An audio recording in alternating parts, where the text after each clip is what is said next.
del tema, del tema del trabajo, trabajo final o monografía final. Bueno, hoy vamos a dar comienzo al cuarto encuentro de este seminario a cargo de Matías de Bueno.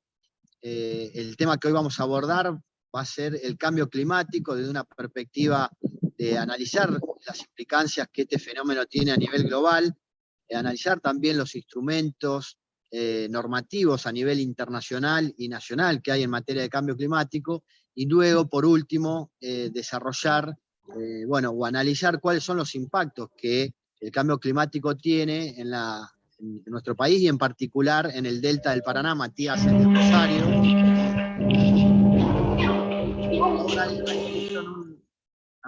Bueno, Matías, el doctor Matías de Bueno es abogado, como les dije hoy.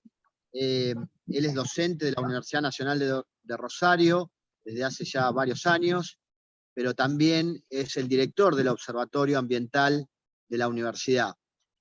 Bueno, Matías, además de ser docente y director de este observatorio, bueno, ha estado en ese rol como director del observatorio, siguiendo muy de cerca lo que está sucediendo en estos días con las quemas, los incendios en el delta del Paraná, así que un poco también al final de su exposición él va a hacer referencia a la situación particular que se está viviendo en esa región de nuestro país. Yo estoy en una actividad, como verán ahí de fondo, estoy en la Facultad de Ciencias Económicas, tengo que entrar a una actividad también académica que me habían invitado, así que yo me voy a retirar de la sala. La idea es que luego después de que Matías haga su exposición, como hemos venido haciendo hasta ahora, cada uno de ustedes puede hacer o alguna reflexión o alguna pregunta y hacer un ida y vuelta con el doctor de Bueno. Así que dejamos en manos de Matías este encuentro. Disculpen la molestia que me tenga que retirar. Y bueno, muchas gracias a todos nuevamente por estar presentes. Bueno, ¿qué tal? Muchas gracias, Jorge, por la presentación. Éxitos en la actividad. Saludos a todos los amigos. Muchas gracias a todos los asistentes. Vamos a hablar principalmente de lo que es el cambio climático, el calentamiento global, el efecto invernadero, la crisis climática y el desarrollo sostenible y distintas, o sea, cuáles son los motivos por los que se genera el calentamiento global y cuáles son las consecuencias que se dan. Si tenemos que hablar de marco normativo, hay dos grandes marcos normativos. Una es la Convención Marco de Cambio Climático de Naciones Unidas. La otra es la Ley de Presupuestos Mínimos de cambio climático a nivel nacional. Con esos dos instrumentos se puede trabajar, y luego obviamente existe lo que es el Acuerdo de París.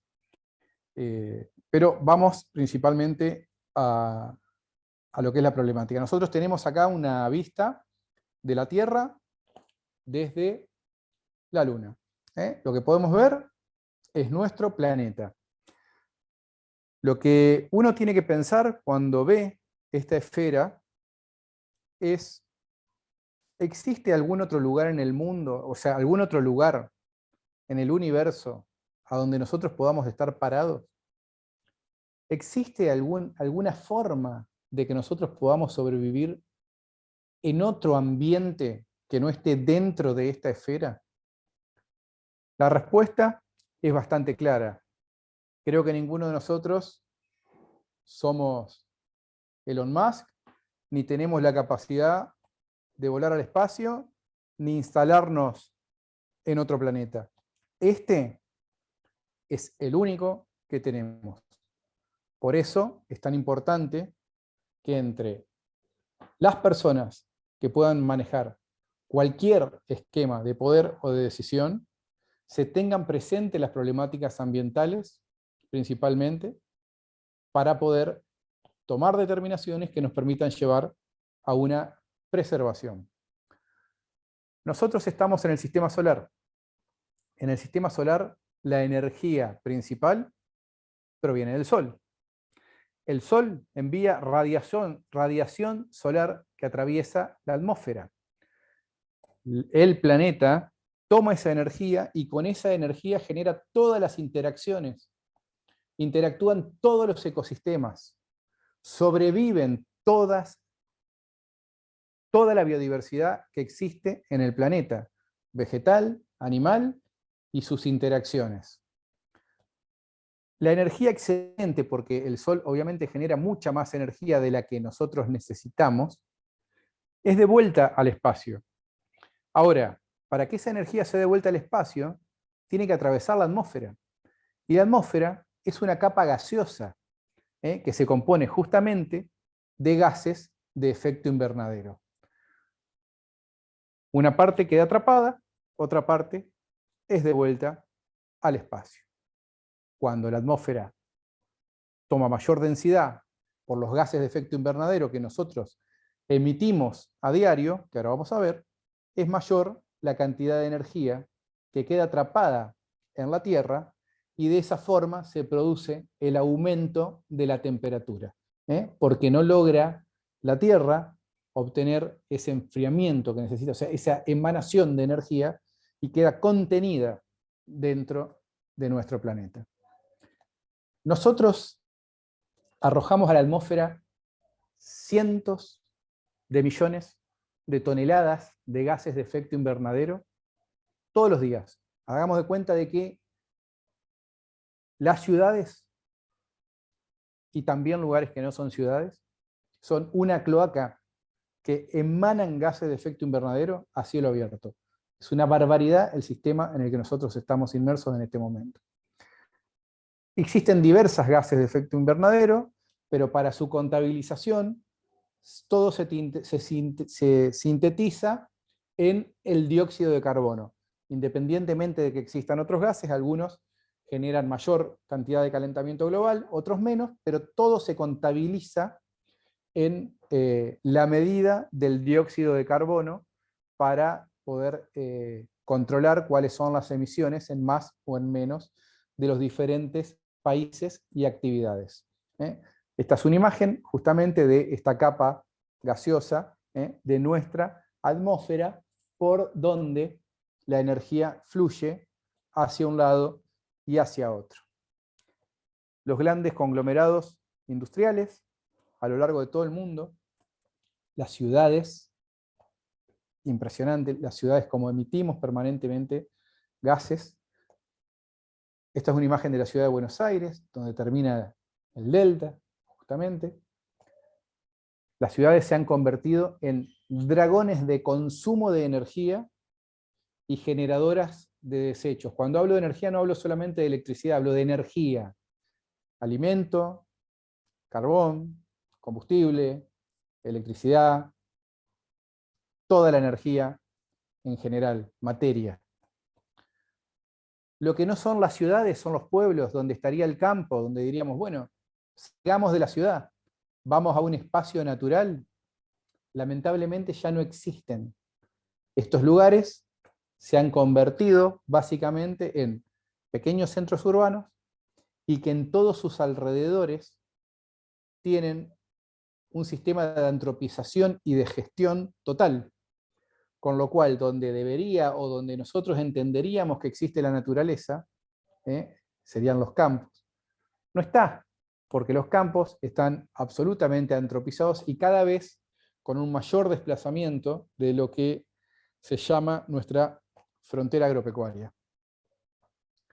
Si vamos a la cordillera, tenemos el mismo sistema, o sea, somos un país que su principal actividad es la actividad de la extracción, la megaminería a cielo abierto, que también emana miles de millones de toneladas de gases de efecto invernadero, genera cráteres enormes. Esto es una imagen real de Minera La Lumbrera, en Catamarca, 6.000 millones de litros de agua diario en la utilización para la gestión de los metales, generando un dique de cola enorme. Es agua contaminada más químicos. Pueden ver el terrible cráter que se genera en la cordillera. Fíjense los vehículos y la infraestructura que se necesita para poder gestionar este tipo de actividad. O sea, si nosotros vemos en la calle lo que es una 4x4, nos parece un vehículo enorme. Ahora comparen un vehículo de gestión de megaminería con una 4x4. Aparte se utiliza miles de toneladas de dinamita, etcétera, porque se hace volar literalmente el planeta en esa región donde se lleva adelante la megaminería. Las mayores fuentes de gases de efecto invernadero en cuanto a las actividades que nosotros generamos tienen que ver principalmente con el transporte aéreo, la producción petrolera, la quema de cultivos, fertilización, bosques, transporte terrestre, las plantas de carbón, procesos industriales, etc. O sea, existen infinidad de actividades que nosotros desarrollamos a diario y que generan gases de efecto invernadero. Ahora, ¿de qué actividad no se habla en este gráfico? Si prestamos atención, nos vamos a dar cuenta que hay una actividad que nosotros desarrollamos todos los días en nuestro planeta y que parece que fuera uno de los mayores entretenimientos de nuestra especie, y no es el fútbol, sino que estamos hablando de la guerra. La guerra que se da justamente para poder apropiarse de los combustibles fósiles, convencionales o no convencionales. Por eso es que en su momento se militarizó toda la región de Medio Oriente, porque existía ahí, existe uno de los mayores yacimientos petrolíferos a nivel global. La guerra que emite miles de millones de toneladas de gases de efecto invernadero, la guerra que no tiene absolutamente nada de racionalidad, que no tiene nada de sostenibilidad, la guerra que es absolutamente una locura y que genera un choque cultural tremendo. Esta es la guerra convencional previa a la pandemia, donde Estados Unidos, la OTAN, etcétera, visibilizaban terroristas para ir por ellos y quedarse con los territorios. Donde en esa época uno veía estas imágenes y las veía absolutamente irracionales, donde no las podía creer, donde entendía que esto ya había pasado, que esto era algo que ya no podíamos seguir viendo en el siglo XX ni hablar en el XXI. Una guerra que generaba miles de vidas, de grandes y de niños. ¿Para qué? Para apropiarse de los recursos naturales. El recurso natural principal, el petróleo, el recurso natural que terminó por meternos en esta terrible crisis climática que atravesamos en este momento. Esta guerra, que no iba a ser solamente de Occidente contra Oriente, sino que iba a tener sus repercusiones. Y cada uno jugaba la guerra como podía. Y así tuvimos el problema de las Torres Gemelas, los atentados en París, los atentados en Bruselas, en Siria, y por supuesto, previo a esto, el altísimo nivel de globalización en todo este terrorismo ambiental que se está dando, los atentados en la AMIA. Cuando estábamos en la pandemia, todos creíamos que íbamos a salir mejores, que íbamos a aprender, que la solidaridad y salir todos juntos tirando para el mismo lado era lo que la humanidad había aprendido después de este proceso de pandemia. Sin embargo, salimos con una nueva guerra. Una guerra entre Rusia y la OTAN. Una guerra que hoy se está dando en el territorio ucraniano, pero que tiene su principal eje de atracción en el Ártico. Un Ártico que se está derritiendo mucho más rápido de lo que nosotros imaginamos, que alberga una gran cantidad de recursos naturales y que es una de las mayores reservas de combustibles fósiles convencionales a nivel global. El Ártico, que va a ser el escenario de la mayor guerra mundial que nosotros hayamos visto en nuestra historia, donde se va a enfrentar Rusia, se va a enfrentar la OTAN y se va a enfrentar China. Ese es el mayor problema que nosotros tenemos en puerta hoy. Por eso voy adelantando. Me parece muy importante que nosotros como país ya estemos preparándonos para un sistema de adaptación mucho más que de mitigación. Porque nosotros no podemos mitigar nada. porque lo que queramos mitigar va a ser contracompensado por las grandes potencias. Nosotros somos quienes debemos cuidarle los recursos naturales a esas potencias que crecieron a base de destruir y consumir sus recursos naturales. Nosotros tenemos que prepararnos para la adaptación a los problemas que se vienen, porque el cambio climático, el calentamiento global, es imparable. No hay ninguna posibilidad de resolver este problema si estas hipótesis de apoderamiento de los recursos naturales que están planteadas y que se dan a través de esta lucha bélica continúa. La única forma es que suceda un milagro y que se bajen las armas entre estos tres enormes poderes, ni hablar si entra India o si entran los países de las comunidades árabes. Pero hoy, teniendo a Rusia, a la OTAN y a China con la cabeza puesta en el Ártico, esto es realmente un peligro. ¿Cómo se consume la energía? ¿Cómo se consume la energía en nuestro planeta? Bueno, acá podemos ver un mapa de consumo energético. Esto no quiere decir que es de noche y que están las luces prendidas, sino lo que se ve acá es la distribución del consumo energético en el mundo. Pueden ver cuáles son los países o las regiones que mayor cantidad de energía consumen a nivel global. Energía en todas sus dimensiones. Y acá tenemos una muestra de lo que hablaba recién sobre los países productores de petróleo convencional a nivel global. Venezuela, Medio Oriente, Rusia, Estados Unidos, que iba consumiendo la mayoría de su petróleo hacia la década del 70. En esta imagen, que a mí me parece muy importante que la tengamos presente, nosotros podemos ver, de un lado, creo que le sale a la izquierda de la pantalla, es donde no hay agua, las mayores reservas de combustibles fósiles no convencionales. O sea, si alguien me diga, ¿se ve con la flecha? Si yo marco con la flechita, ¿me dice alguien? Sí, se ve. ¿Sí? Sí, Sí. se ve. Bueno, de este lado, las mayores reservas de combustibles fósiles no convencionales. Acá estaría Vaca Muerta. De este lado, la mayor reserva de agua dulce a nivel global, el acuífero Guaraní. El acuífero Guaraní se encuentra sobre una de las mayores reservas de combustibles fósiles no convencionales, o sea, las que se extraen a través del fracking. Es muy importante que nosotros ya vayamos pensando qué va a pasar con esto y con esto. Porque es muy probable de que de la misma forma que las grandes potencias se han ido apoderando de los distintos recursos naturales en todo el mundo, puedan también tener sus planes para esta región, que no dudo que los tenga. En definitiva, todas estas actividades, como adelantábamos en un primer momento, generan mayor cantidad de gases de efecto invernadero.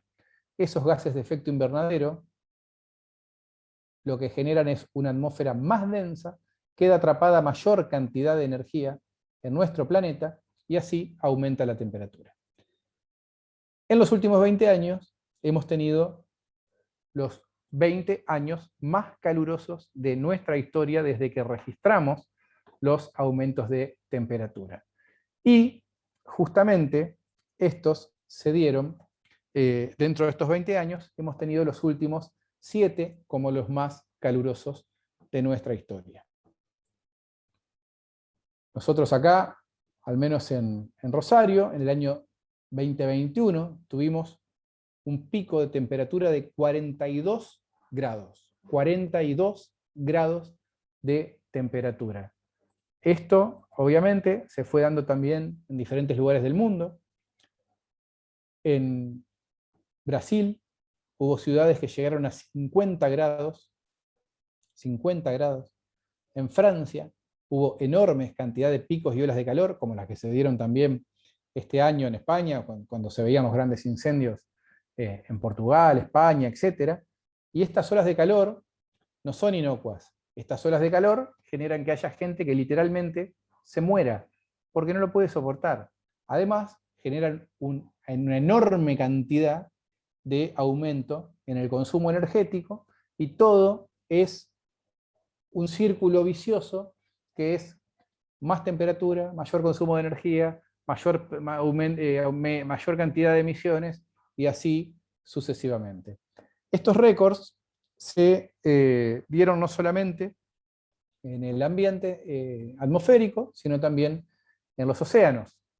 Al tener un aumento de la temperatura de los océanos, tenemos un aumento en el poder de las tormentas, principalmente los ciclones, los huracanes tropicales. Al tener un aumento en la potencia de estos huracanes, tenemos un aumento en los desastres que se generan en los países tropicales, que son los más pobres y que son los que mayor dificultad tienen para la adaptación al cambio climático.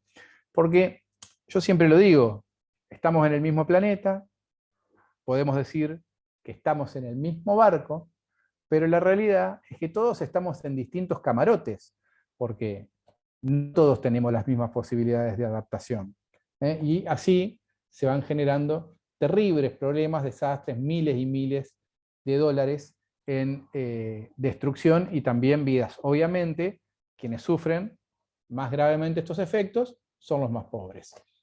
Claramente, en nuestra región, nosotros también nos encontramos en un centro de alta frecuencia de tornados, porque estamos justamente en centros de baja presión, y esto se dio en el año 2015, este tornado se dio en la localidad de San Pedro, o sea, muy cerca de nosotros, muy cerca de donde están ustedes. Este tipo de eventos se ven cada vez más a menudo en la región, principalmente viniendo desde la región de Córdoba hasta la región de Rosario, Santa Fe. Permanentemente estamos viendo terribles tormentas de viento, tornados de tierra, etcétera, con terribles consecuencias, como siempre decimos, para quienes menos posibilidades de adaptación tienen. Uno de los mayores indicadores que también se plantea es el derretimiento de hielo en los polos y glaciares. Acá podemos ver justamente en Groenlandia, en verano de 1935, un glaciar que se da en la zona sudoeste.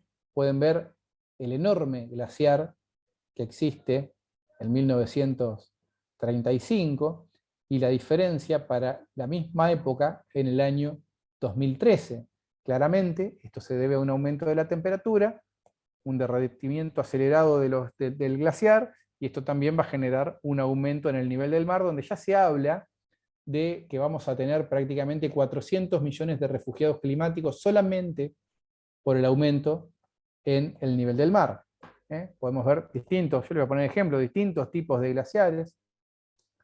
Este es en Alaska, 1914, 2004. Esta es una imagen que encontré del mismo lugar con 100 años de diferencia. No sé la verdad dónde es, pero me pareció muy contrastante. Esta sí, en Argentina, 1928, Uppsala, 2004. Prácticamente el glaciar desaparece. O sea, es una gran cantidad de agua y de hielo que desaparece. Al aumentar las temperaturas de los océanos, también lo que tenemos, así como aumentaba la temperatura atmosférica, es una gran cantidad de evaporación del agua. Esa evaporación del agua genera mayor cantidad de nubes, y esa mayor cantidad de nubes genera mayor cantidad de precipitaciones. Así se han dado la mayor cantidad de anomalías en los últimos años, donde precipitaciones que se dan en algunos lugares donde antes no llovía tanto, no tienen precedentes. Llueve una gran cantidad de milímetros de agua en muy poco tiempo. Y así podemos ver inundaciones que se han dado, por ejemplo, en China, con afectación a millones de personas. Lo que se dio en el año 2003 en Santa Fe, esta la pongo siempre porque este es el ejemplo más grande de lo que es la responsabilidad de gestión y la estupidez humana al tomar una mala decisión. Esta inundación se dio porque un funcionario público se demoró en la implementación de obras, donde dejó una pequeña parte de la defensa para la contención de inundaciones abierta, y por esa defensa se inundó todo este barrio y el estadio de Colón, en Santa Fe.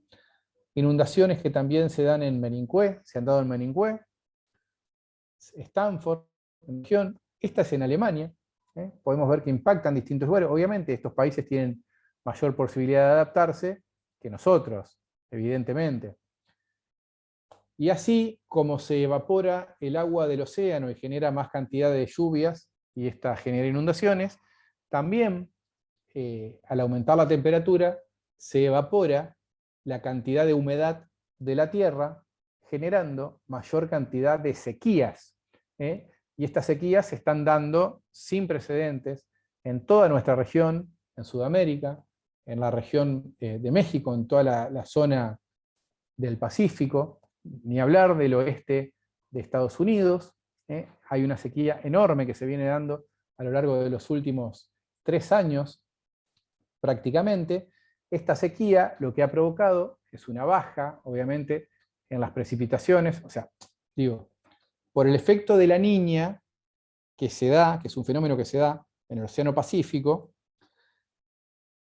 lo que trae son periodos de sequía. La Niña es un fenómeno natural. La contracara de la Niña es el Niño, que es un periodo de humedad. Lo que sucede es que ese fenómeno natural que se da en el contexto de la crisis climática actual, lo que produce es un impacto desproporcionado. Y nosotros actualmente nos encontramos ante la tercera Niña consecutiva, con lo cual en nuestra región hace 3 años que no llueve. Se espera ahora un periodo de transición para que recién, de a mediados del año que viene en adelante, empiecen a aparecer los periodos de lluvias, si todo sale bien. Pero estas eran imágenes que se veían o que se ven en la actualidad. Al estar con mayores periodos de temperatura y de sequías, aumentan las probabilidades de incendios. Acá podemos ver distintas regiones, justamente que son altas regiones de recursos naturales, son las que más incendios tienen. ¿Por qué? Porque los recursos lo que están sufriendo es una transformación, un cambio en el uso del suelo, donde se está eliminando la naturaleza para la implementación de emprendimientos productivos. Esta es una imagen del 2020 de Córdoba. Si nosotros veríamos una imagen del 2022 de Córdoba, podríamos ver exactamente la misma imagen, porque la sequía no solamente se mantuvo, sino que se profundizó.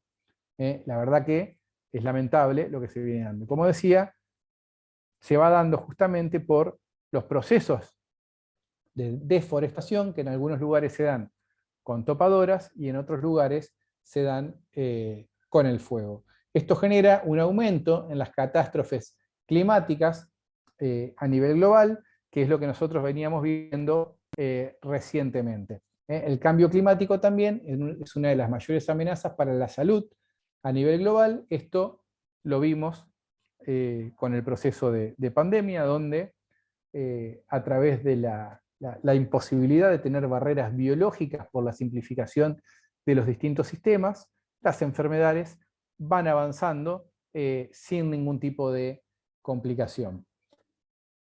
Esto también lo que genera es que hayan aumentado notablemente la cantidad de muertes por año por causas de la contaminación del aire en las distintas regiones del mundo. En algunos lugares la contaminación es permanente, en otros lugares es estacional, y en otros lugares a veces tenemos días donde el aire está absolutamente contaminado, y ya vamos a hablar de eso. Un ejemplo es el Valle de Santiago de Chile. Es un lugar que está altamente contaminado por el smog. Podemos hablar también de México, de China, de India, lugares terriblemente contaminados. Otro ejemplo lo tuvimos en la ciudad de Rosario, con niveles de contaminación similares o más altos a los lugares más contaminados del mundo, solamente que por periodos de días, justamente por efecto de los incendios en el humedal. No digo que salimos con estas máscaras, porque no las tenemos, no salimos directamente. Lamentablemente, esta crisis climática es una crisis que está extinguiendo a pasos acelerados la biodiversidad en todo el mundo. Y a pesar de que ya tenemos toda esta información y de que existen diferentes convenciones y diferentes reuniones a nivel global, Naciones Unidas sigue alertando a diario sobre las problemáticas del cambio climático, del calentamiento global, de la crisis climática, y pareciera que los grandes líderes a nivel global hacen oídos sordos a esta situación. Para eso se firmó en el 2015 el Acuerdo de París, un acuerdo donde los países se comprometieron a limitar sus emisiones de gases de efecto invernadero para poder llegar al 2050 a un mundo que sea carbono neutral, donde no aumentemos los niveles el aumento de la temperatura por encima de 1,5 o 2 grados por encima de los niveles preindustriales. Estamos hablando de los niveles previos a la revolución industrial. Sin embargo, es muy pobre, muy poco lo que se está haciendo en este momento, aunque existen ya las tecnologías necesarias como para poder cambiar principalmente la matriz energética a nivel global, como por ejemplo la energía eólica, energías absolutamente renovables, o la energía solar, que como veíamos en un principio, es la principal fuente de energía de nuestro sistema. Cualquiera que tenga sentido común intentaría poder abastecerse de energía solar, ya que es la energía que por naturaleza nos brinda lo que necesitamos, en lugar de chuparle la sangre a la Tierra, convertirla en gases de efecto invernadero y contaminación, y ponerla a la atmósfera con toda la problemática que esto nos genera. Existe la suficiente potencia solar como para alimentar a todo el continente. Lo que yo estoy viendo es que realmente la posta que nosotros estamos pasando de una generación a otra es un planeta absolutamente en llamas. Es lo que le estamos dejando a las nuevas generaciones, a las jóvenes, y ni hablar a las generaciones futuras que aún no han nacido. En nuestro país, solamente en el 2020 se deforestaron 30.000 hectáreas en el Gran Chaco. Estamos hablando de 30.000 hectáreas protegidas por la Ley de Bosques Nativos, 30.000 hectáreas de bosques que eran absolutamente intocables. Esto con la connivencia de las autoridades provinciales y nacionales. En este lugar se desmonta a través de topadoras. Realmente cuando uno ve estas imágenes parecen prácticamente apocalípticas. Yo siempre que veo esto me acuerdo de la película esta, Avatar. Digo, vamos y arrasamos directamente los montes, los bosques nativos que tenemos, simplificamos esos ecosistemas y generamos ahí sistemas de producción absolutamente insostenibles, aumentando la crisis climática en la que nos encontramos. ¿Para qué? Para generar mayor cantidad de alimentos que van como destinatario final a estas grandes potencias que son las que nos están metiendo en este terrible problema. En algunos lugares con topadoras, en otros lugares el cambio en el uso del suelo se genera a través del fuego. En definitiva, podemos ver cómo regiones naturales terminan, como veíamos más temprano, absolutamente antropizadas, devastadas, peladas, al descubierto, para sistemas productivos insostenibles. Si venimos un poquito más a la región del Delta, específicamente, podemos ver el gran humedal que representa el Delta. Cuando hablamos de humedales, hablamos de llanuras de inundación, que son regiones bajas, que con el desborde del río generan grandes lagunas, riachos, brazos, y que a veces están inundados y a veces no. Pero dentro de un esquema más o menos natural y periodos racional, donde los periodos de inundación llenan de nutrientes a estas llanuras, albergan una gran cantidad de vidas y de ecosistemas, pero que con este periodo de bajante que hemos tenido del río, todo lo que es el delta del Paraná se ha secado de una manera impactante.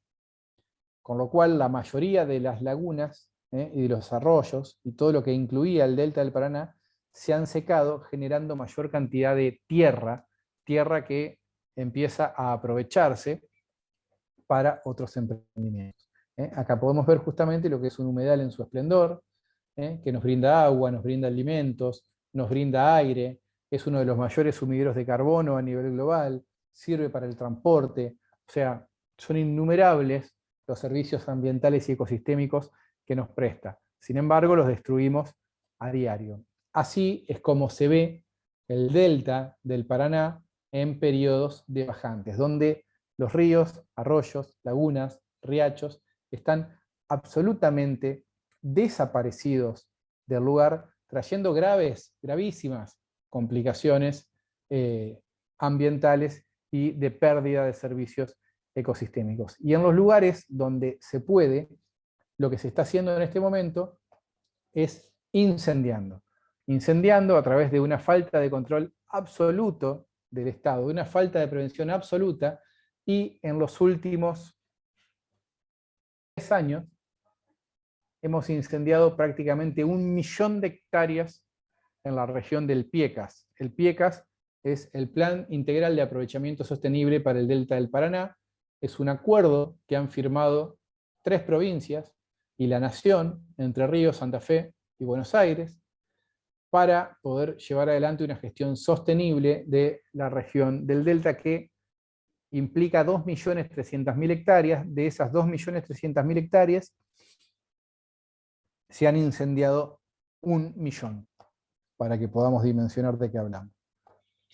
Nosotros vamos monitoreando, estas son imágenes del 10 de septiembre, vamos monitoreando permanentemente los incendios que se van dando. Acá está Rosario, Villa Constitución, Vuelta de Obligado, San Pedro, podemos ver cómo se van dando los diferentes incendios. 15 de septiembre, perdón, 15 de agosto, esta es previa. Lo que vimos es que en estos momentos llegamos prácticamente a unas 37.000 hectáreas incendiadas en simultáneo en la región del Delta. Fue el momento en que llegó el humo a Buenos Aires, fue el momento en que se dio la intervención a las Fuerzas Armadas para poder acompañar a los brigadistas en su lucha. ¿Cómo funciona esto? Tenemos un Servicio Nacional de Manejo del Fuego que coordina justamente las acciones, y luego existen brigadas de manejo del fuego de las distintas jurisdicciones. Obviamente brigadas absolutamente inequipadas, insuficientes, sin los recursos para poder combatir tamaño ecocidio, tamaño terrorismo ambiental. En Portugal, cuando se produjeron los incendios de este verano, fueron 3.000 bomberos a combatir. Acá, los brigadistas de Santa Fe son entre 20 y 40, para que podamos dimensionar la diferencia de cómo se trata una y otra región. Ahora, el Ministerio de Ambiente compró camionetas y camiones, para combatir los incendios en el Delta. Too much. Bueno, con el apoyo de las Fuerzas Armadas, más el acompañamiento de algunas lluvias que se dieron esos días, después de mucho tiempo sin tenerlas, no tantos milímetros, pero sí humedecieron un poco el lugar, se logró contener el fuego. En ese momento quedaban algunos, se pueden ver algunos puntitos por acá. Planteamos desde el observatorio una alerta de que era muy importante aprovechar que se había logrado controlar para poder tomar acciones preventivas. Sin embargo, en ese momento las fuerzas de seguridad nacionales dieron por exitosos los operativos y retiraron el ejército del lugar. Acción lamentable, porque a los pocos días, el 11 de septiembre, ya teníamos el Delta nuevamente en llamas, 5 días, 6 días, del 5 al 11 de septiembre, 6 días, al igual que el resto del país. Y a los poquitos días, ya estábamos hablando de unas 17.000 hectáreas bajo fuego nuevamente en el Delta del Paraná. ¿Por qué? Porque acaban y prenden fuego. Y como el humedal lamentablemente es tierra de nadie porque el Estado no está presente en este lugar, va cualquiera y prende fuego. ¿Cuáles son las hipótesis planteadas para estos incendios? Bueno, principalmente se habla de un incremento en la actividad ganadera por un lado. Yo no le echo toda la culpa a la actividad ganadera. Hay distintos emprendedores ganaderos, algunos trabajan bajo la forma de ganadería sostenible, otros lamentablemente por ignorancia o lo que fuere, prenden fuego para limpiar el lugar. En este momento de sequía no es lo mismo que en épocas anteriores, donde había mayor cantidad de humedad. Otro se habla de, otra de las hipótesis tiene que ver con venganzas narcos para con los intendentes de la región, por eso siembran el caos. Otras de las hipótesis tiene que ver con un cambio en el uso del suelo para los emprendimientos inmobiliarios. Otras hipótesis tienen que ver con lugareños que históricamente han limpiado sus terrenos de esa manera, pero que obviamente en este momento se le va de las manos. Dentro de los procesados hay algunos apicultores que estaban generando contrafuegos para salvar sus abejas, y ha habido también ganaderos, dentro de los que se capturó infraganti prendiendo el fuego.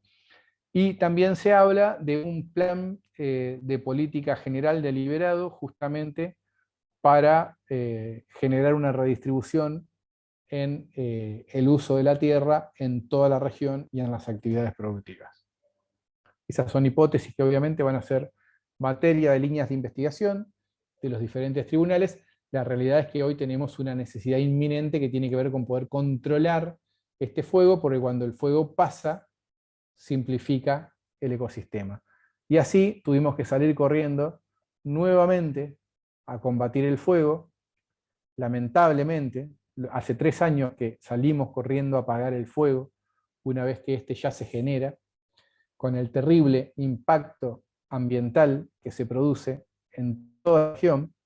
No nos olvidemos que los humedales son ecosistemas que albergan una de las mayores cantidades de vidas, distintas especies, y esto, como decía, traen enormes servicios ambientales. Lamentablemente, cada vez son más las imágenes como estas que nosotros vemos en nuestra región, porque los animales, o sea, la fauna que habita en el humedal, no tiene dónde esconderse, porque el fuego es avasallante y arrasa con todo. No se quema el pastizal, se queman los bosques, además del pastizal, los bosques que están en el humedal. Esto es un carpincho, un coipo. Y así podemos ver diferentes imágenes lamentables que se van dando a lo largo de todo nuestro territorio. Los brigadistas, que son realmente los que han sostenido mayormente todo este trabajo, esta problemática, podemos ver la frustración en sus caras, en sus rostros. Realmente vienen con un trajín que están absolutamente agotados, por más que cada vez están más entrenados y mejor por la propia dinámica que los ha llevado a esto. Son los que más están combatiendo el fuego, y lo están combatiendo lamentablemente con muy pocos recursos. Podemos ver este tipo de imágenes de cómo se destruye la naturaleza, y acá, enfrente de la ciudad, muy, pero muy, muy cerquita. Esto, obviamente, fíjense acá, esta imagen, lo que nos muestra es justamente lo que es el humedal, ¿no? Esto es una llanura de inundación. Cuando el río sube, el agua genera acá una laguna. Esta laguna puede llegar a tener hasta 2 o 3 metros, y lo que se está quemando es la laguna, justamente. Se está limpiando la laguna, pero luego ese fuego avanza sobre los bosques de albardón, bosques de sausales, bosques de timbúes, y acá es donde está la mayoría de la flora y la fauna nativa. La gran cantidad de humo que se genera en el lugar, cuando sopla el viento del este, genera terribles problemas de contaminación del aire en las ciudades, generando problemas a quienes no tenemos problemas respiratorios previos, hemos estado con las vías respiratorias absolutamente obstruidas durante una gran cantidad de tiempo, las personas que sufren de asmas, de alergias, EPOC, enfermedades oculares, ni hablar cardíacas o pulmonares, ancianos y niños han estado expuestos a esta problemática durante prácticamente 3 años, intermitentemente. Se generó una gran manifestación, más de 20.000 personas protestando en el monumento, luego cortes en el puente, etc. Y todo esto también contribuye y produce una gran cantidad de gases de efecto invernadero y eliminan la posibilidad del humedal de ser sumideros de carbono, justamente. Podemos ver estas imágenes, que la verdad permanentemente hemos dependido de para dónde soplaba el viento. Es muy la verdad, yo esta imagen la pongo siempre porque la verdad que hay veces que uno piensa salir o no salir, y realmente vamos a terminar así. Acá en Rosario dependíamos de para dónde soplaba el viento, viento del sur, viento del norte. Si venía un poquito de este, enseguida nos estábamos inundando de humo. Para Cabandier, lamentablemente, el único culpable de esto es la vaca. Realmente ha demostrado que no tiene nada que hacer como ministro de Ambiente.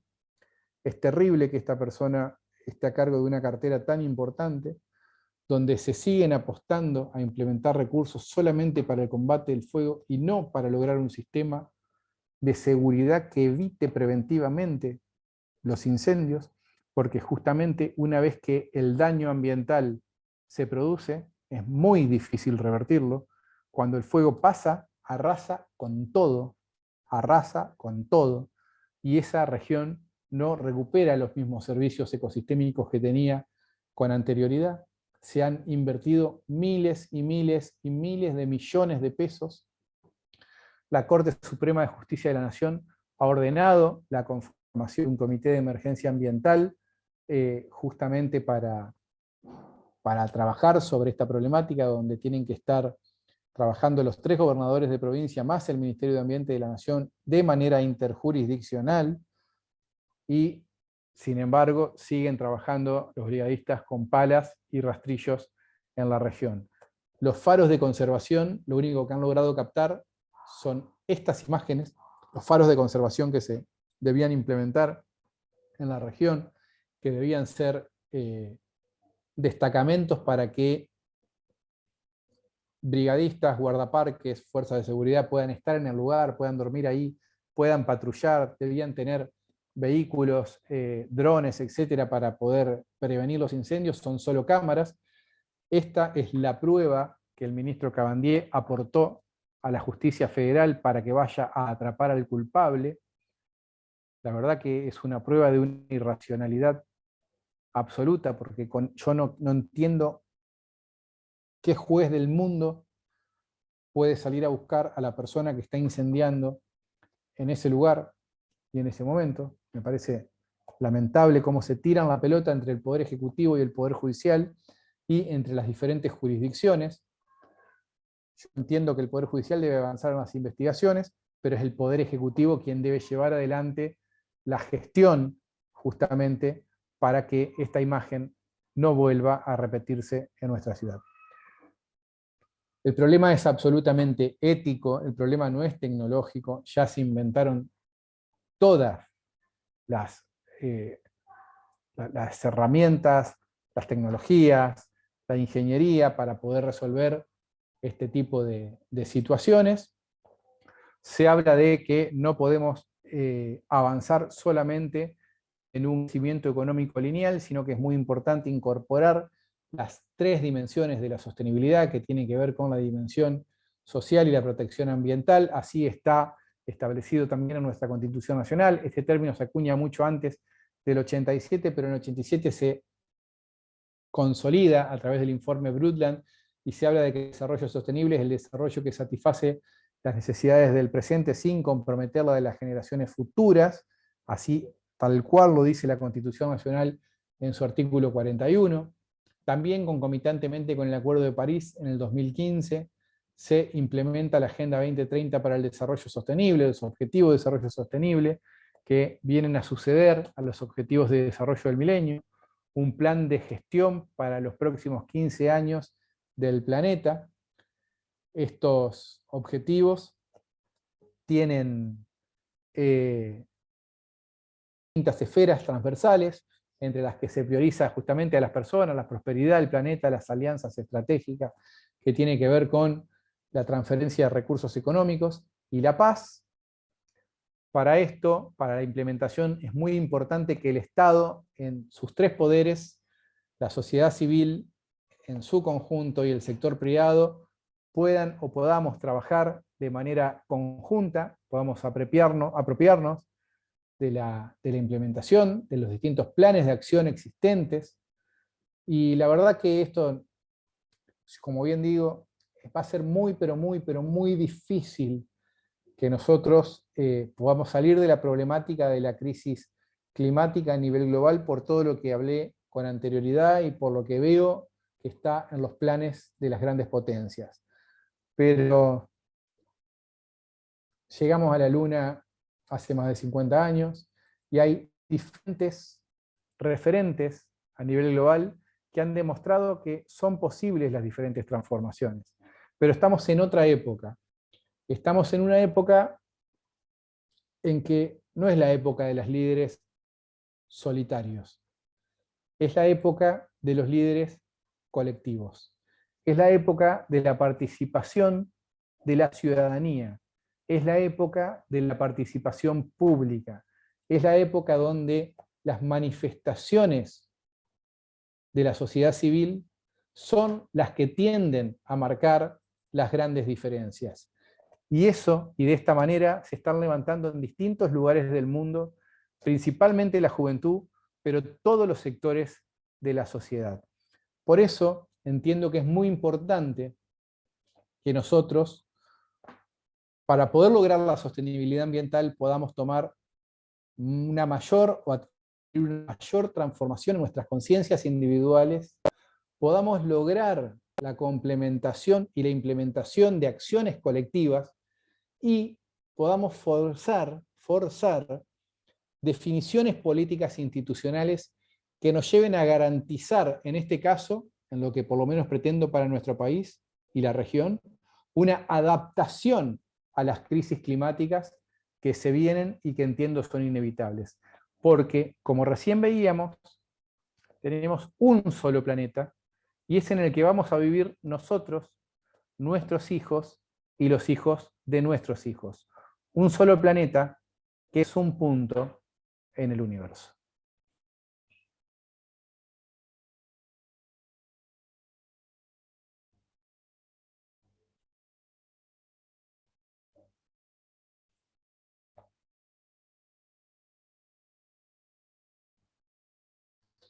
Muy bien, gracias Matías.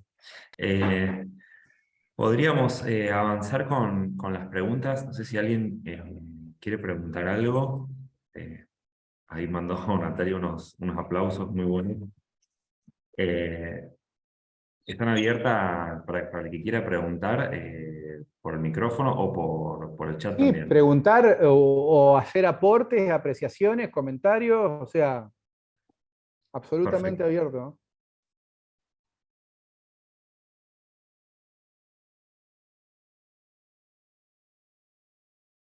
Apocalíptico pero real, dice Diego de Bariloche. Es lo que yo, ojo, esto es lo que yo veo, me tocó a mí hoy, digamos. Pero bueno, yo creo que hay que avanzar en hacer cada vez más fuertes y lograr las transformaciones. ¿Se sabe en Bien, qué ahí estado se Lau. encuentra la generación de energía Sí, solar? discúlpame, sí. Sí. Sí, te corté, perdón. No, una pregunta que había ahí. Mirá, si nosotros quisiéramos abastecernos de energía solar, se puede. El problema que hoy tenemos es principalmente la importación de productos para poder abastecernos de las necesidades que tenemos en nuestro país. Lo que necesitamos es una apertura para poder lograr una mayor consolidación en cuanto a la energía solar, porque la energía solar nosotros la pagamos en dólares, ¿pero por qué? Por los materiales. Pero si tenemos que ver la energía que tenemos, absolutamente podríamos hacerlo. Incluso ya, yo no soy ingeniero, digamos, pero ya existen sistemas de baterías para poder almacenar la energía que se produce y no solamente generarla en el momento que la consumimos. Bien, ahí Lau tiene levantada la mano. Lau, ¿puedes reactivar el audio? Hola, bueno, muchas gracias, Matías, por la exposición. Fue así muy amplia y como que tenía una cantidad de puntas de cosas que vos fuiste diciendo y que a mí me llamaron la atención de pensar, desde cuando hablaste de fracking y cómo el fracking justamente en lo que sería zona sur está atravesando la triple frontera y cómo ese lugar tenemos desde bases militares norteamericanas hasta siempre es como un lugar de conflicto o de una posibilidad de conflicto con el mundo árabe. Entonces, como que eso me llamó la atención porque nunca lo había superpuesto, la cuestión de la reserva de agua, el fracking y esta cuestión, ¿no?, de todo ese conflicto o esa mirada que hay sobre la triple frontera, me refiero a Argentina, Paraguay y Brasil, ¿no? Eso por un lado, como algo que observé y que me parece interesante ese aporte que por lo menos a mi conocimiento me diste. Y después, en relación a más que nada al tema de las islas y de humedales, bueno, yo soy de Rosario también, y me da una sensación de que tenemos que redoblar un esfuerzo de análisis, porque me parece que como militantes ambientales, me parece que tenemos que me parece como que avanzamos en análisis que a lo mejor responden a otro momento. Yo soy creo sinceramente de que más que un problema de ambiente es un problema de producción y desarrollo productivo, digamos, porque estas tierras se están modificando para algo. Y no me animo a decir lo que pasa en Córdoba y lo que pasa en el sur con las quemas, pero sí lo que me parece es que hoy nosotros venimos de un contexto, como vos lo dijiste, largo, de bajante, y me parece que hay una modificación permanente del territorio, como son los cambios de los surcos de agua, los terraplenes que están construyendo, y que todo eso que está haciendo, sobre todo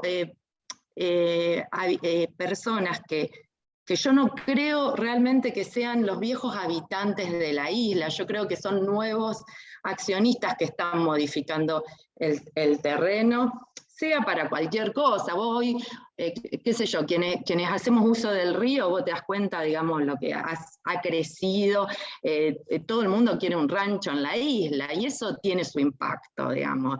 Después el ganado, si bien con la creciente se retiró ganado y hoy se está hablando de menos ganado, pero bueno, pero estamos frente a un territorio muy particular, y a mí me parece que también estamos frente a un problema muy grande con la cuestión ambiental y las cuestiones de los territorios, digamos, de que que las provincias, ¿no? Es muy difícil avanzar con políticas federales cuando las provincias tienen el derecho sobre su territorio. Entonces, me parece que ahí no están como habiendo acuerdos que hay que llegar, y también hay... A mí no lo digo como una reflexión, ¿no? Me parece la cuestión de que hay que redoblar el análisis de qué es lo que está pasando, porque se necesita para mí complejizar un poco más la mirada, porque claramente no estamos dándole en la tecla. Qué sé yo, hoy ha habido una manifestación, no sé si todos están al tanto, pero hoy hubo una manifestación de los productores, cortaron el puente, diciendo que ellos no son los primeros perjudicados en la isla. Entonces, ¿cómo digamos, y abrieron ahí una grieta bastante importante, porque hoy por hoy se están manifestando? Entonces, no sé, un poco lo tiro para abrir más el debate.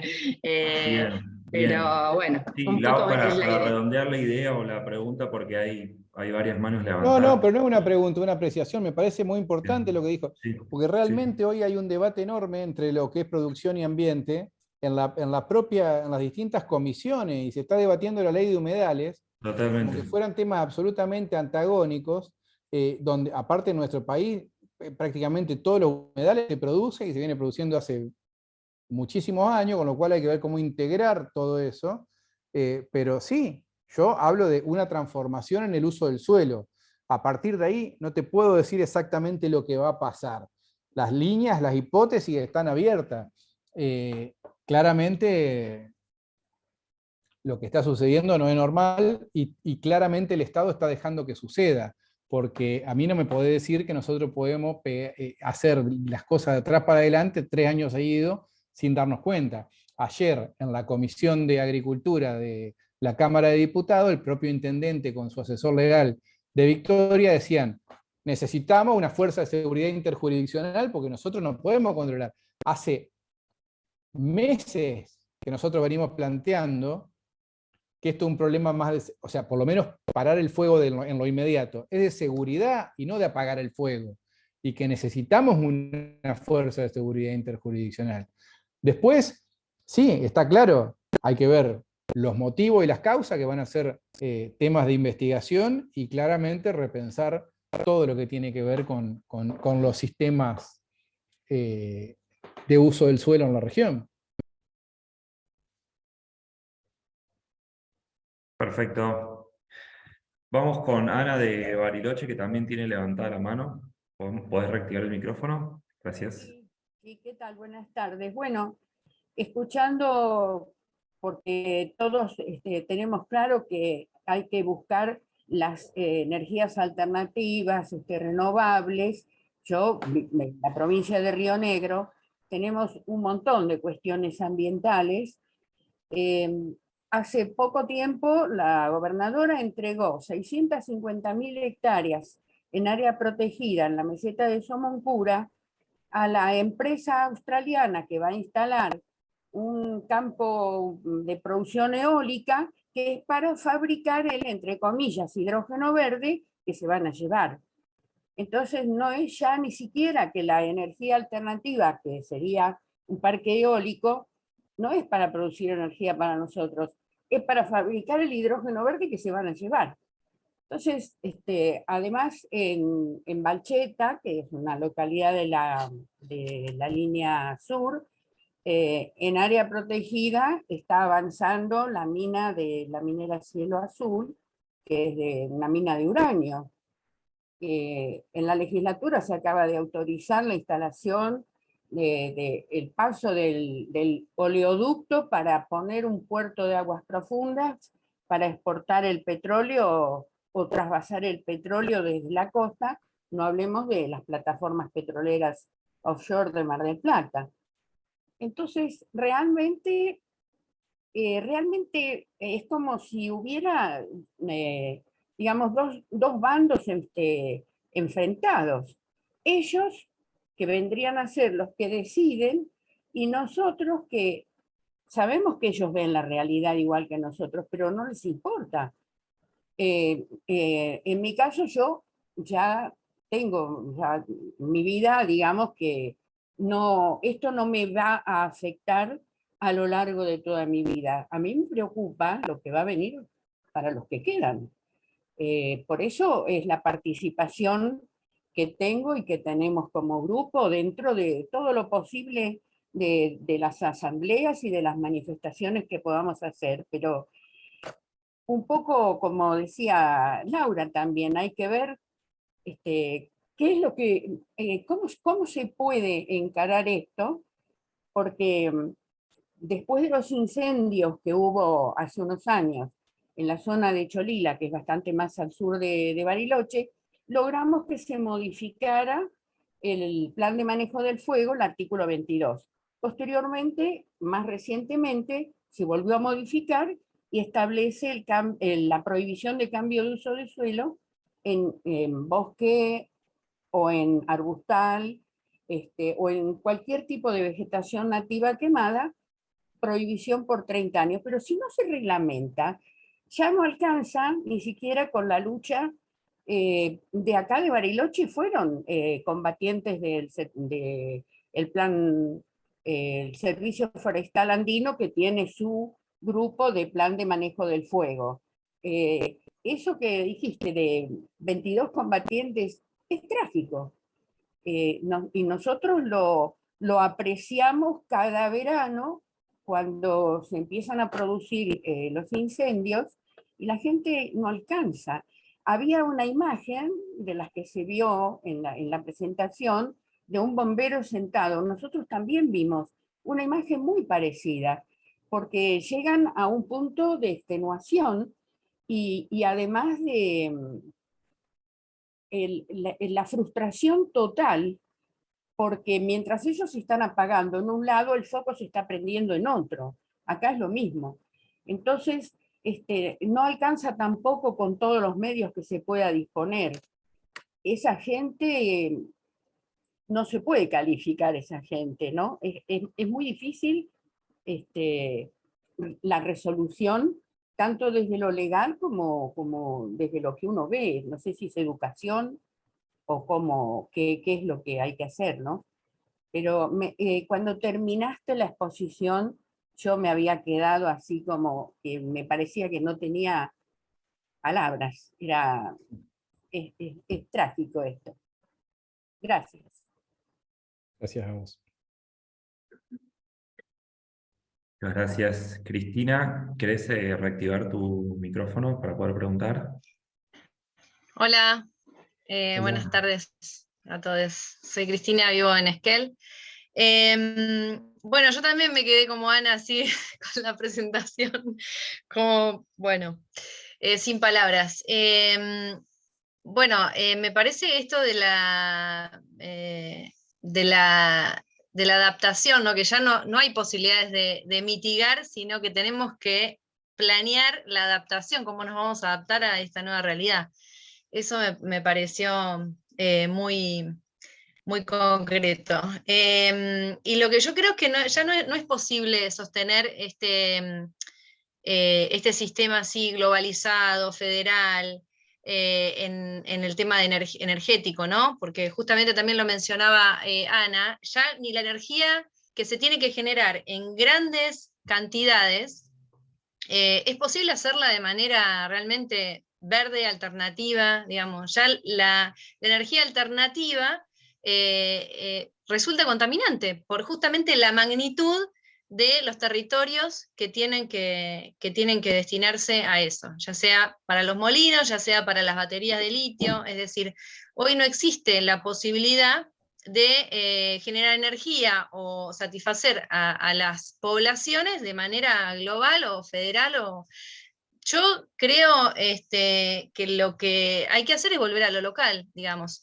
Volver a lo local, microturbinas pueden abastecer, por supuesto que esto es ir contra el sistema, ¿no? El sistema capitalista, por supuesto, y entender de una vez que nos tocó estar en esta generación, que es la generación de lucha, y comparto con Matías, que no es la generación ya de líderes, sino una generación que tiene que luchar comunitariamente, de manera organizada, indiscutiblemente en la calle. En la calle me refiero a ir y golpear la puerta de los municipios, de las comunas, de provinciales.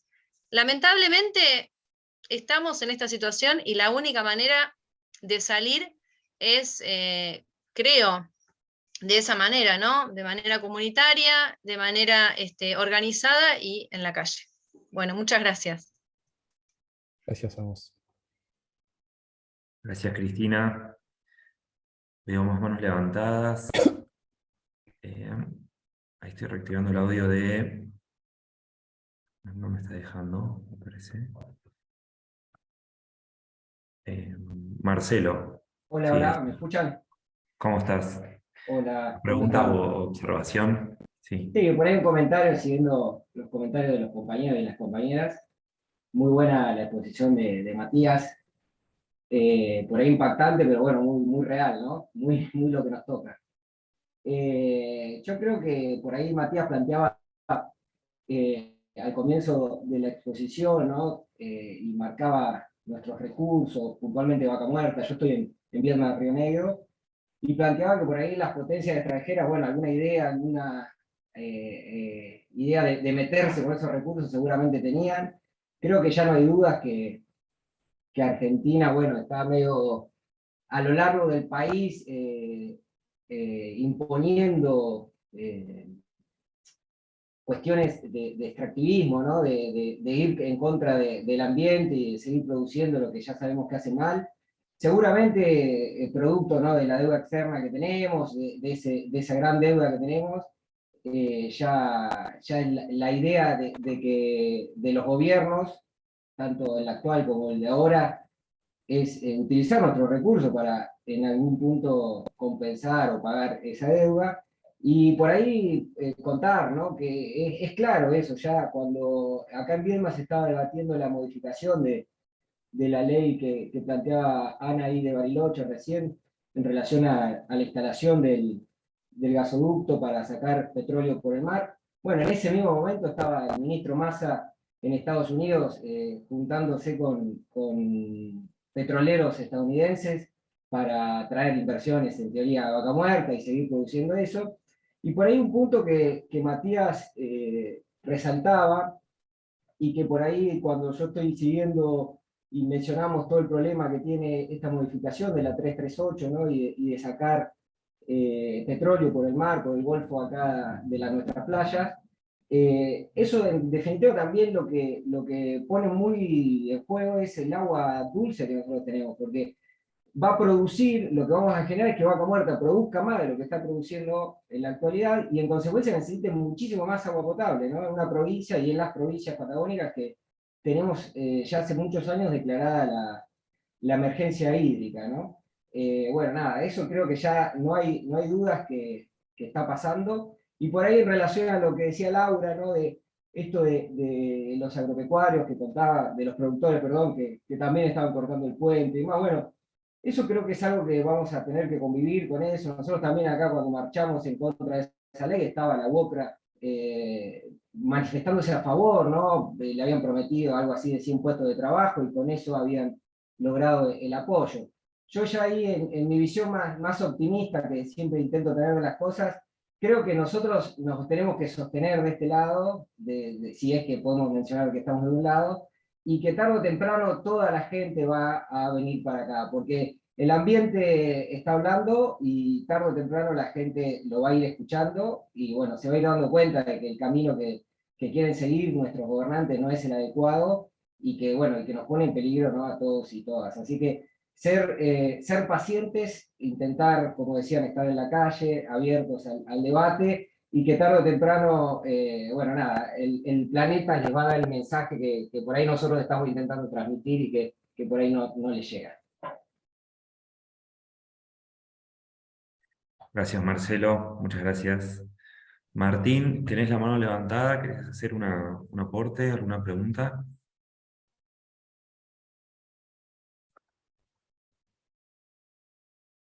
Capaz que, bueno, se ha levantado la computadora. Podemos...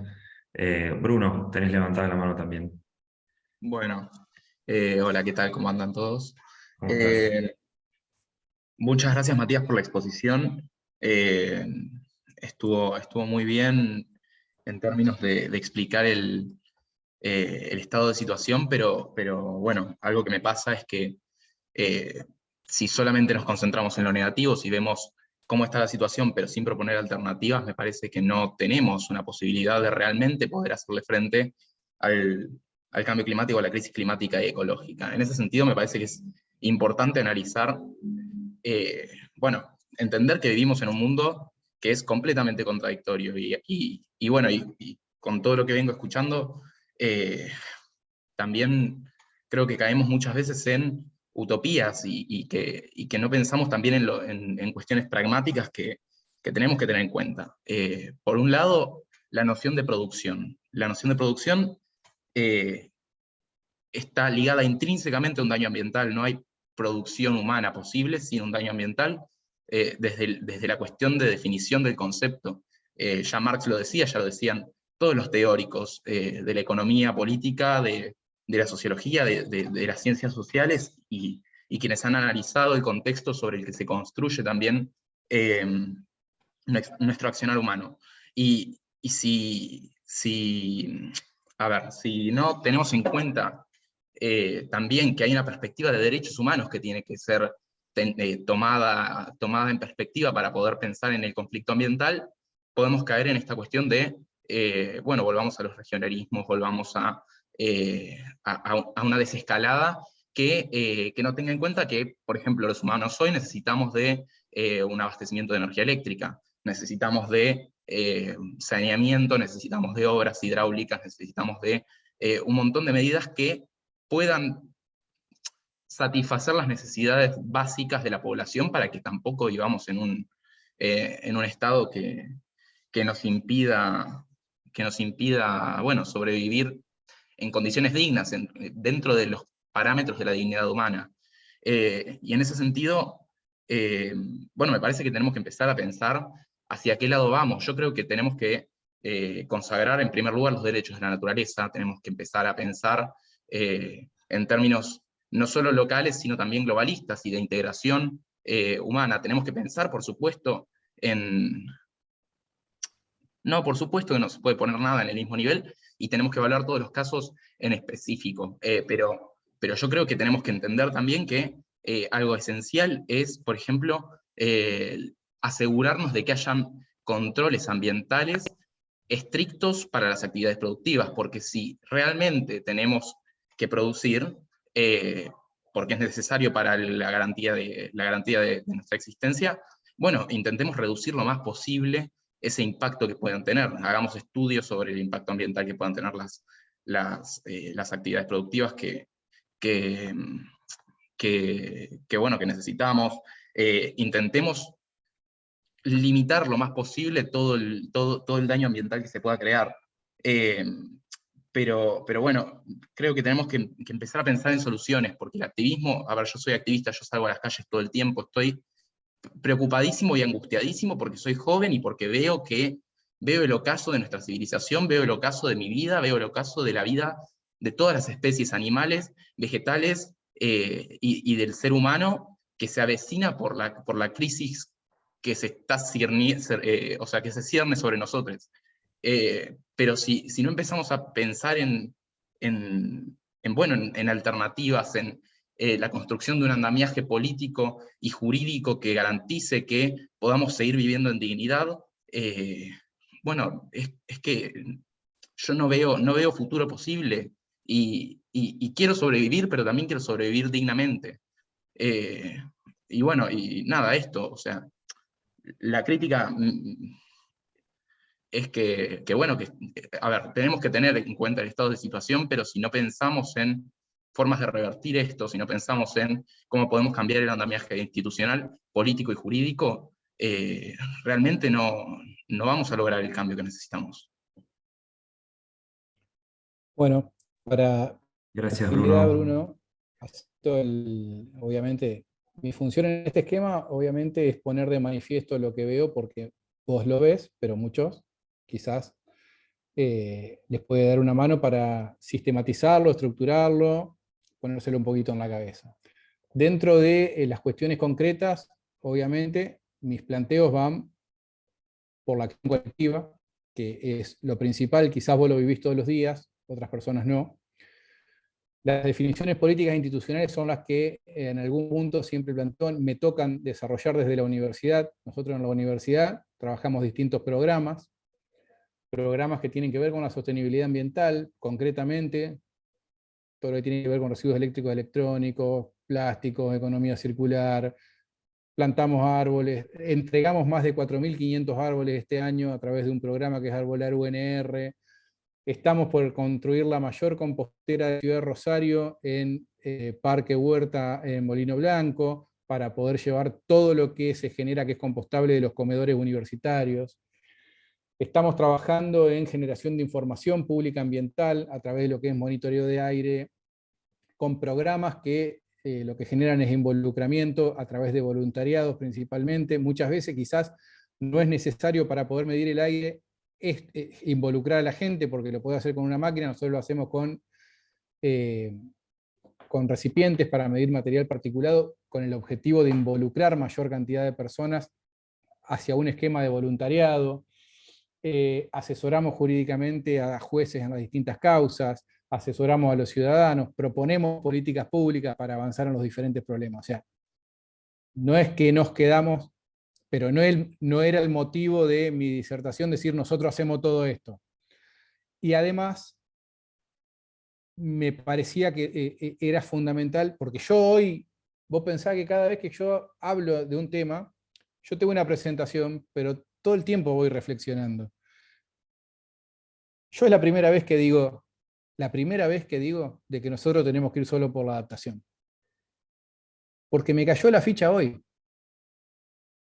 Mientras repasaba, yo di una charla minutos antes que era todo sobre humedales, para preparar humedales y seguridad alimentaria. Para prepararla tuve que estudiar un montón, porque no era el tema que yo tenía habitualmente preparado. Y ahí es donde caigo en cuenta de que por más que nosotros vayamos, la rememos, estemos, o sea, el conflicto está pasando por otro lado al que no llegamos, el de la aceleración del proceso. O nos adaptamos o no nos adaptamos.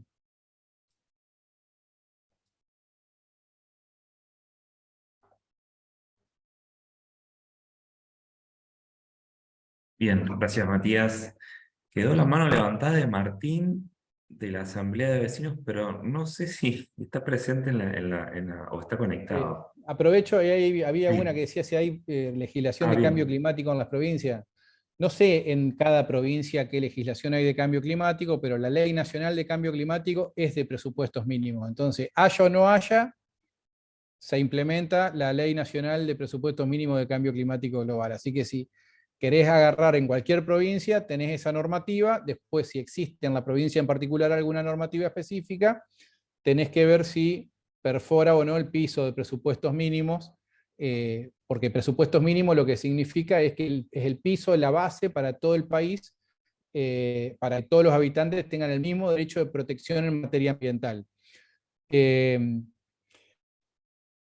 Y más allá de que las provincias sean las propietarias originarias, tienen el dominio originario de los recursos naturales, no quiere decir que pueden hacer cualquier cosa con los recursos naturales, porque justamente la Constitución le da a la nación la conformación de las leyes base, piso de protección y de gestión ambiental para todo el país, para contestar esa pregunta. Perfecto, hay una pregunta más sobre los satélites que están en el espacio. No ¿Qué tengo tanto ni afectan idea.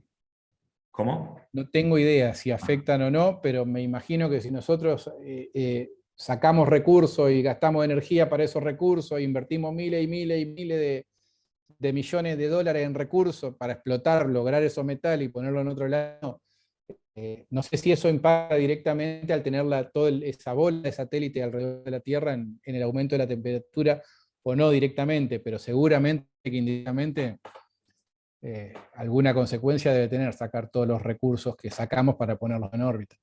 Aparte de la cantidad de combustible que gastamos para ponerlo en órbita. Claro. Perfecto. Bueno, Marcelo nuevamente se quedó con algo pendiente. A ver.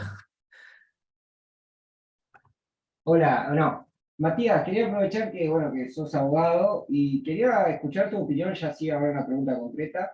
Si vos sentís que cambiaría algo que Escazú, ¿no? El tratado internacional, que tiene una jerarquía inferior a la Constitución, bueno, por tratarse de un derecho humano, ¿no? El derecho a un ambiente sano es un derecho humano, que se incorpore al bloque constitucional como el número 14 de los 13 que hoy tenemos hoy en la Argentina y en el sistema jurídico argentino, cambiaría algo, vos sentís que cambiaría algo, porque no veo, si bien investigué en algún momento el tema y sé que hay algún proyecto de declarar ese tratado como un tratado con jerarquía constitucional, no veo en la militancia, si siquiera ambiental, que sea por ahí una cuestión que se reclame tanto. ¿Vos sentís que cambiaría algo para el sistema jurídico argentino que adquiera jerarquía constitucional? Yo creo que al ser un tratado de derecho humano, no tiene diferencia con el bloque constitucional por cómo es nuestro sistema legislativo. hasta el propio Código Civil y Comercial de la Nación manda a implementar los derechos individuales conforme la Constitución y los tratados de derechos humanos. Y lo que tiene es una diferencia en el tiempo, pero está incorporado, es para toda la región, es obligatorio, es ley. O sea, yo creo que ese tratado habla de los derechos constitucionales y derechos humanos al ambiente sano, con lo cual no sé si traería alguna diferencia, porque aparte, la verdad, acá el problema, muy bien lo dijeron, es de control sobre la implementación de las normativas y no de la falta de normativas. O sea, más allá de que hoy estemos peleando por una ley de humedales porque sectorialmente hace falta en algún esquema de regulación para esta parte del ambiente, no es que si no existe esa ley o que con esa ley se terminarían las quemas, por ejemplo. No es directamente proporcional. Ya con la normativa existente no tendríamos por qué padecerlo. Sin embargo, yo creo que hoy tenemos gravísimos problemas de acceso a la información pública ambiental, de participación pública ambiental, de acceso a la justicia ambiental, y ni hablar de los derechos de defensa de los derechos de los defensores de los derechos humanos ambientales. El tratado existe, está, creo que impactó en el sistema jurídico argentino, ahora hay que darle vida a través de judiciales.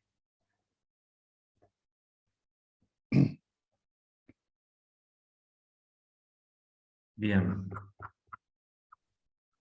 Bien, estuve revisando un poco el chat, no veo ninguna pregunta más. A modo de cierre, más allá de que fue espectacular el tema y la exposición, ¿hay alguna forma de cerrar o de abrir? Quizás a lo mejor todos nos vamos con preguntas. ¿O alguien más quiere aportar algo más?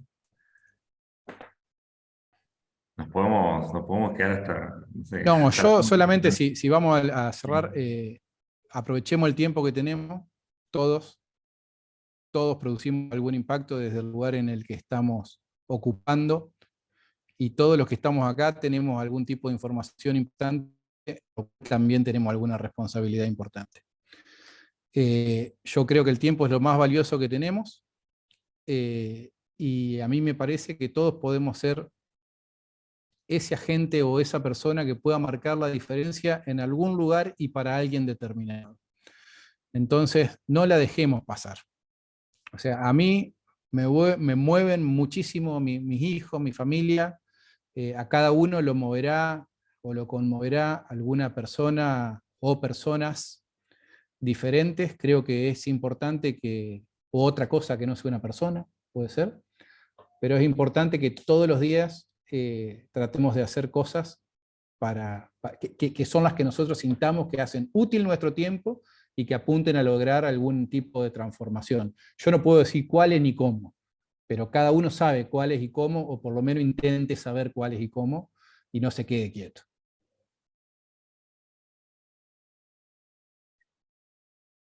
Bien.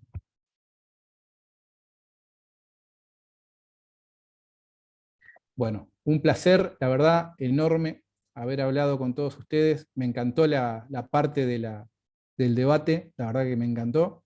Hacía bastante Sí, que no lo sí, no vivía lo, así. no lo quería. No lo quería cerrar por eso, porque en realidad lo dejé así como Claro, latente bueno, como si hay preguntas porque más, vamos para adelante. yo creo que fue tan impactante o fue tan movilizante que todos estuvieron con muchas preguntas y con ganas de hablar. Por eso lo dejo ahí medio latente, pero bueno, veo que nadie Siempre abre me el gusta generar micrófono. más preguntas que respuestas. Sí, sí, sí, sí, se generó algo muy, muy rico, un caldo muy, muy, muy bueno. Pero bueno, gracias Matías, te agradecemos por la exposición y a todos y todas los que aportaron, preguntaron, todas las preguntas que quedaron y se respondieron, las vamos a anexar y copiar también, a sistematizar. Y bueno, gracias a todos y bueno, ahora sí vamos como cerrando. Muchas gracias. Buenas noches. Buenas noches. Muchos saludos, gracias. Chao.